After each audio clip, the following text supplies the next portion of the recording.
প্ৰথমে মই নিতাকিচ্চেনলৈ সকলোকে স্বাগতম জনালোঁ। আজি মই এনে এবিধ পাচলিৰ ৰেচিপি এটা লৈ আহিছোঁ যিবিধ পাচলি আমাৰ শৰীৰৰ বাবে খুবেই উপকাৰী। সেই পাচলিবিধৰ নাম হৈছে কোমোৰা। এইবিধ পাচলিয়ে আমাৰ শৰীৰৰ বিষাক্ত পদাৰ্থসমূহ বাহিৰ কৰাত যথেষ্ট সহায় কৰে আৰু লগতে শৰীৰটো ঠাণ্ডা কৰি ৰাখে, স্মৃতিশক্তিও বৃদ্ধি কৰে। আজি মই এই ৰেচিপিটোত কোনো পিঁয়াজ নহৰু ব্যৱহাৰ নকৰোঁ, কাৰণ পিঁয়াজ নহৰু নিদিয়াকৈ এই ৰেচিপিটো খাবলৈ বৰ জুতি লগা হয়। আশা কৰোঁ ৰেচিপিটো আপোনালোকে ভাল পাব। তেন্তে আহকচোন ৰেচিপিটোৰ বাবে কি কি সামগ্ৰী লাগে আৰু কেনেকৈ বনাব পাৰি চাই লওঁ। এই ৰেচিপিটোৰ বাবে মই এটা মিডিয়াম চাইজৰ কোমোৰা লৈ লৈছোঁ। কোমোৰাৰ বাকলি গুচাই মই অকণমান ডাঙৰ ডাঙৰ পিচ কৰি কাটি লৈছোঁ। এইখিনি মই ভালকৈ ধুই ল'লোঁ। আৰু মই এয়া লৈ লৈছোঁ নাৰিকল। নাৰিকল মই আধা কাপমান এনেকৈ সৰু সৰুকৈ কাটি লৈছোঁ। এই ৰেচিপিটোত নাৰিকল দিলে খাবলৈ খুবেই ভাল লাগে। আৰু লৈছোঁ সৰিয়হ। সৰিয়হ মই 2 চামুচ আধা ঘণ্টা সময় নিমখ দি তিয়াই ৰাখিছিলোঁ। আৰু মই লৈ লৈছোঁ নৰসিংহৰ পাত কেইখিলামান আৰু 2 সৰু সৰুকৈ কটা আদা লৈ লৈছোঁ। কেঁচা জলকীয়া 4টা লৈছোঁ আৰু ক'লা সৰিয়হ কেইটামান আৰু শুকান জলকীয়া এটা লৈ লৈছোঁ। আৰু এয়া লৈ লৈছোঁ হালধি পাউডাৰ আৰু নিমখ আৰু এয়া মিঠাতেল লৈ লৈছোঁ। এতিয়া মই এটা মিক্সি জাৰ লৈ লৈছোঁ। মিক্সি জাৰটোত মই নাৰিকল আৰু সৰিয়হখিনি এটা পেষ্ট বনাই ল'ম।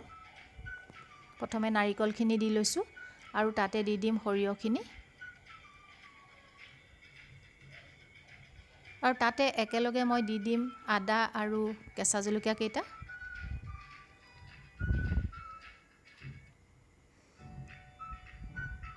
এতিয়া মই এইখিনি এটা পেষ্ট বনাই ল'ম।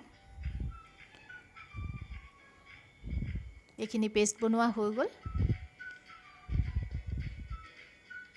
এতিয়া মই এই পেষ্টখিনি এটা বাউলত উলিয়াই ৰাখিছোঁ। এতিয়া মই গেছৰ ওপৰত এখন কেৰাহী গৰম হ'বলৈ দিছোঁ। কেৰাহীখন গৰম হ'লেই তাত মই 2 চামুচ মিঠাতেল দি দিম। তেলখিনি গৰম হৈ গৈছে। এতিয়া মই তাত দি দিছোঁ 1 চামুচ ক'লা সৰিয়হ আৰু এটা শুকান জলকীয়া। আৰু তাতে দি দিছোঁ নৰসিংহ পাত কেইখিলা। নৰসিংহ পাত কেইখিলাৰ সৈতে এইখিনি আমি অকণমান লৰাই দিছোঁ। যেতিয়া এটা ধুনীয়া গোন্ধ ওলাব তেতিয়া তাতে দি দিম কাটি ৰখা কোমোৰাখিনি। গেছৰ ফ্লেমটো হাই কৰি এই কোমোৰাখিনি আমি অলপ সময় ভাজি থাকিম।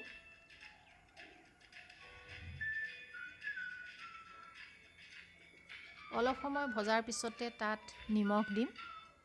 নিমখ মই ইয়াত 1.5 চামুচ ব্যৱহাৰ কৰিছোঁ। আপোনালোকে নিমখৰ পৰিমাণটো চাই ল'ব। তাতে দি দিছোঁ হালধি পাউডাৰ আধা চামুচ। পুনৰ ভালকৈ লৰাই দিছোঁ।